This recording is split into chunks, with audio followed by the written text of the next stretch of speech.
Are you a flat owner in England who's unhappy with the way in which your freeholder or their managing agent is managing your building? But did you know it's recently become easier and cheaper to take over the management of your building? In this video, I explain what the right to manage is and how new rules that came into effect at the beginning of March 2025 make it easier for leaseholders to effectively fire their current managing agents and either manage it themselves or appoint other managers to manage the building.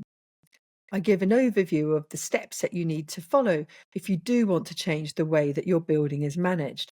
And stick around to the end because I share some really practical pointers of what you need to know if you're thinking about exercising your right to manage. These are the practicalities as well as the legals. Well, who am I? I'm Suzanne Smith, lawyer turned landlord, and I run the independentlandlord.com website and this YouTube channel to bring reliable advice to landlords and property businesses. I'm also doing a lot of content on leasehold reform to help people who own flats understand their rights and what leasehold reform will mean for them. To keep up to date, you can sign up for my free weekly newsletter at theindependent.com/subscribe. You can find more information at theindependentlandlord.com/RTM. Let's get started with an overview to help you understand the basics so you can think about whether the right to manage is right for you. First of all, what is the right to manage? So, if you own a flat at the moment, you'll actually have a lease which gives you a permission to live in that flat for a certain number of years, which will normally be 99 or 125. And the term of the lease will reduce each year, although you can extend it. So you don't actually really own it. The person who owns the land and the building itself and the common parts of the building, that's called the freeholder. Sometimes people call it the landlord, but to confuse, so we don't get confused with normal buy-to-let landlords, I'll call it the freeholder in this video. What usually happens is that the freeholder will appoint managing agents to manage the building on their behalf.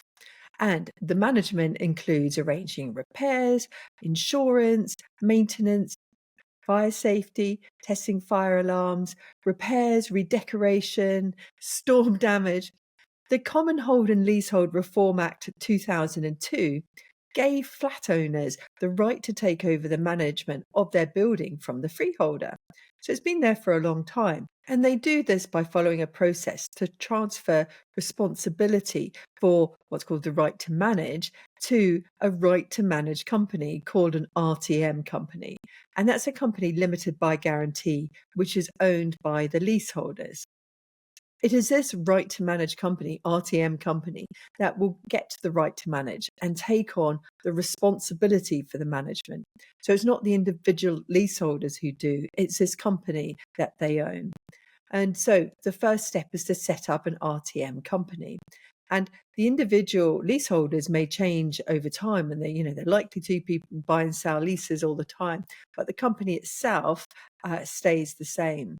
And an important thing about an RTM company is that they must have articles of association, which is like the rules of the company that comply with the statutory requirements as set out in the RTM company's model articles, England Regulations 2009, and have the word RTM Company Limited in its name. All qualifying leaseholders must have an opportunity to become members, and the RTM company can either manage the property itself or appoint new managers. So taking on the right to manage doesn't actually change the ownership of the building. It's only the way it's managed. And therefore, it's different from a share of the freehold where the flat owners will set up a different company to buy the freehold, and it won't change any ground rent payable or any of the other terms in the lease, but it will give the right to manage company more control over the service charge because they'll be the ones making the decisions about what work to do, and they'll be giving the instructions to new managing agents if they do decide to use new managing agents. So how does the right to manage differ from commonhold? Well, the government is planning to abolish new leasehold flats and set up something called commonhold. Now, I've done a whole video on this, it's quite complicated, but in a nutshell, with commonhold, the flat owners, who are called unit holders, own the freehold of their flat, and they're also a member of the company that owns the freehold of the building. I'm now going to give a brief overview of how to exercise the right to manage.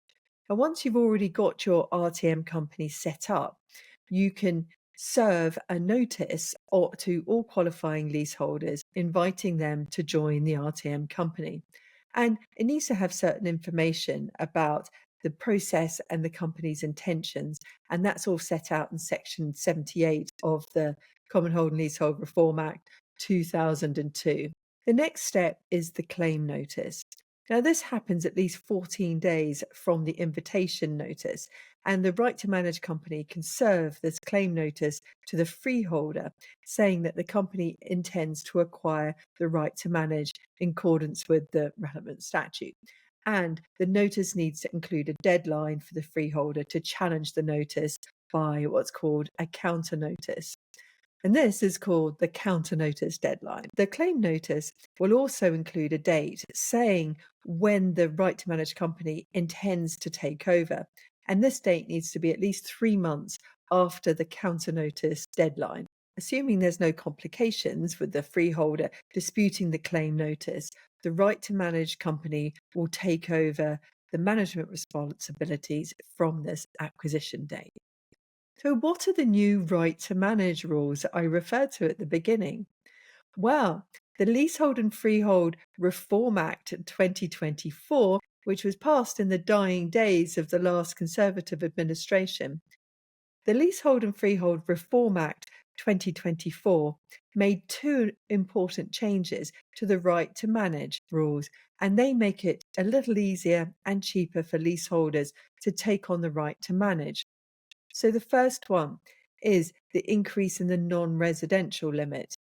Until March 2025, a building would have been disqualified from the right to manage if more than 25% of the internal floor area of the building was non-residential, in other words, commercial.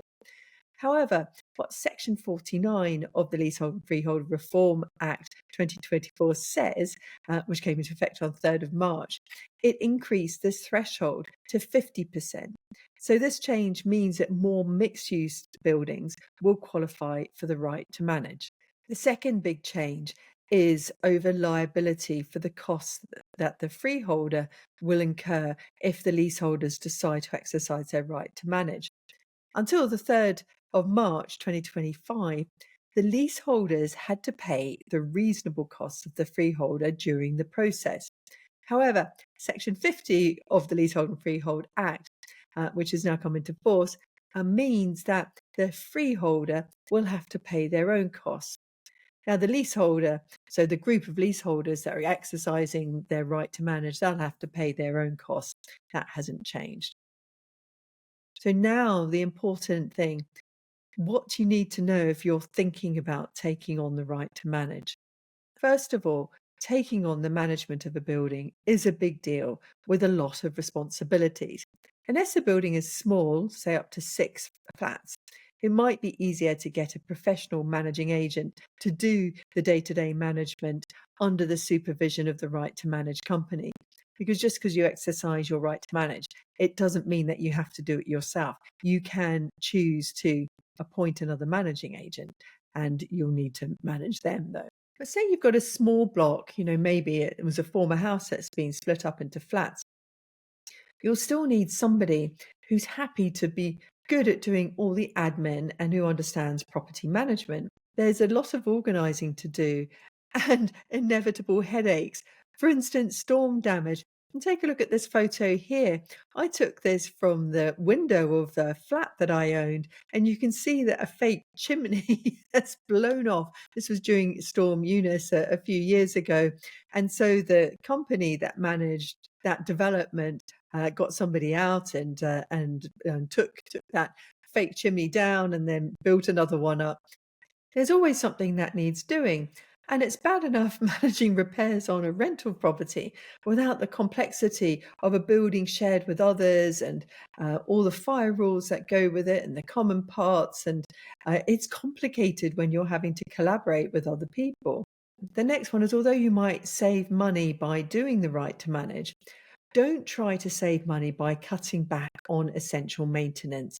It's a false economy and it will put the company in breach of the covenants in the lease. You should draw up a planned maintenance program for a 25-year period with professional help. So it includes both short term and longer term maintenance.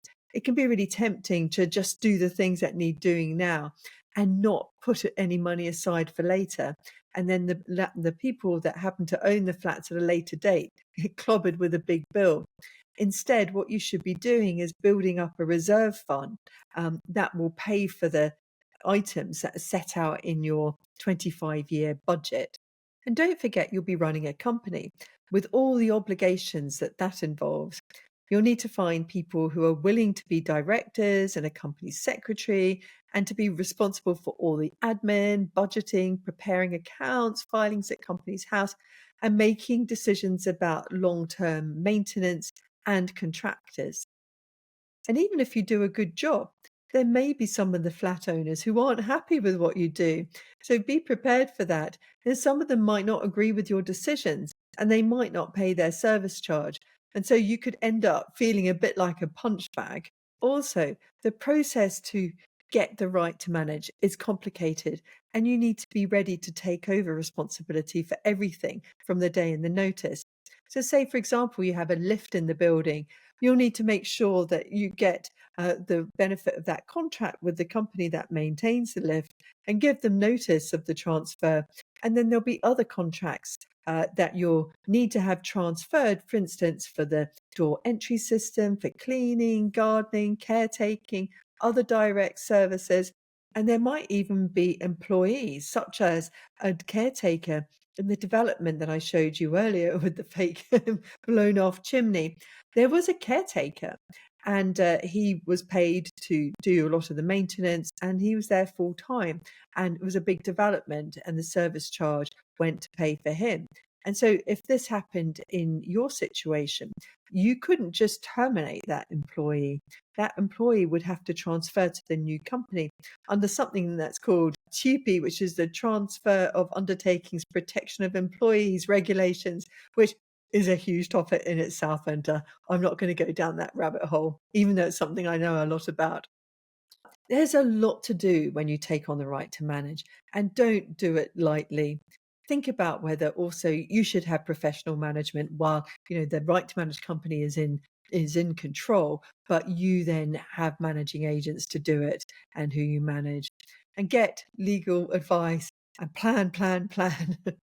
And if you've got this far, please give it a thumbs up and share any tips that you have in the comments if you've done the right to manage yourself. Also, ask some questions there and I'll do my best to answer them. You can sign up for my free weekly newsletter here. This is mostly for buy-to-let landlords, but I do regular updates on leasehold reform as well. See you soon.